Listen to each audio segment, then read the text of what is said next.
Yes, we did talk about food shortages, and it's going to be real. This guy's a disaster. That's a stunning admission by Joe Biden last week during his trip to Europe.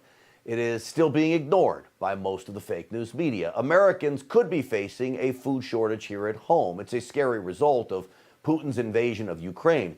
We have been one of the only programs to highlight one reason why Putin wants Ukraine. It controls more than a quarter of the world's wheat supply. You control the food, you control the world, right? With farmers not planting in Ukraine due to the war, the world could face hard times when it comes to this stuff.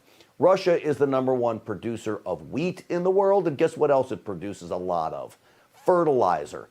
Under President Trump, America imported from Russia about $300 million worth of phosphate fertilizer from Russia. That number in 2021, under Joe Biden, now stands at $1 billion, more than tripled. Biden has made us reliant on Russia for our food.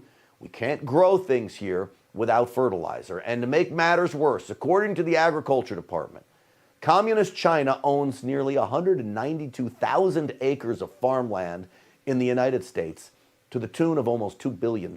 Now, you ask yourself, folks, do you think China would ever allow the United States to buy its farmland over there? The answer, of course, is absolutely not. So Joe Biden has made us reliant on our enemies for not just food, as we know, energy too, lots of things. Well, joining me now on how Congress can crack down on our reliance of Russia and China for so much of the things that we need, and China's growing control of America's farmland certainly needs to be cracked down on. I'm talking about Republican Congressman from Ohio, Jim Jordan. He is with us. Congressman, good to see you. Good to be with you, Grant. Congressman, I think it's scary stuff when you look at Russia, China, and others that control so many of our necessities from food and energy. Yeah, no kidding. And what's scarier is what the president of the United States is doing, making everything worse. I mean, I was struck when you talked about him talking about shortages. You know, think about Ronald Reagan talked about America being that shining city on a hill. President Trump said, we're going to make America great again, and he did. And now here comes Joe Biden, and what's he say? Get ready for shortages. I mean, this is the result of the lack of leadership, of the bad policies and all the bad decisions from the Biden administration. And you're exactly right. We had better, this administration, had better change course. The problem is, Grant, I don't think they can, because I don't think the hard left will let them change anything. They're beholden to all these crazy policies, particularly the crazy energy policy that is, frankly, I think, the catalyst for this whole situation, because Putin used the leverage that came with the energy based on the crazy decisions of the Biden administration to launch this terrible invasion of Ukraine. You know, when I started researching this, Congressman, I wanted to say, okay, maybe this is like the winter of death. Maybe it's just kind of fake news. It's not going to come to fruition.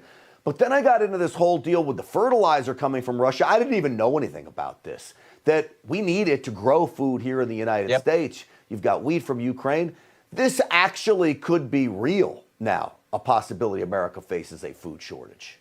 Yeah, I mean, the agriculture folks in our district tell me that the price of fertilizer is up like 3 times what it was before. I mean, the price is just out of line. And you think about the already 40-year high inflation we have. Now we have $5 gas. Now if there's shortages on the critical supplies we need for our food supply, imagine what that's going to mean to moms and dads as they're trying to provide just the food and the groceries that they got to buy for their family. So this is where it really gets serious.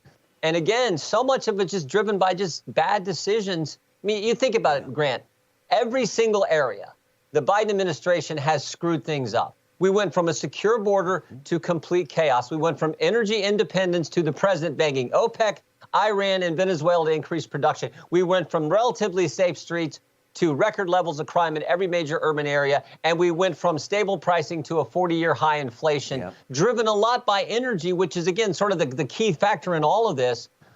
It just bad decision. I haven't even got into what they've done to our liberties. I haven't even got into the foreign policy weakness that they project from the Oval Office. So everything is bad, and it's why there's a reason his approval ratings are like in the 30s, because the country gets it. But the real problems and real costs are coming, and that's what's so sad and so scary. I asked the question to liberals if they're watching.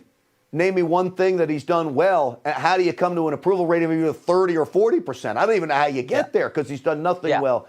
Let me ask you finally on China buying up so much in America, really not just farmland, but so much. You got real estate and industry, but specifically farmland. Is there anything Congress can do to push back on this? Because really having enemies control our food supply right here in our homeland, that's about as dangerous as it gets. Real quick, if you can, for me. Yeah, and then also just the fact that so many people from China come here, they set up these Confucius centers on our campus. They use that to spy on us and learn our technology, cyber technology, and take it back home. That's scary too. So there's so many things we have to change. President Trump was in the process of doing that. First president to stand up to him. Joe Biden hasn't, and that's why again we're so concerned about where this administration is taking the country. Yeah, it's so sad. Congressman Jim Jordan, I appreciate you staying late for us tonight. We always love having you on the program. Thank you, sir.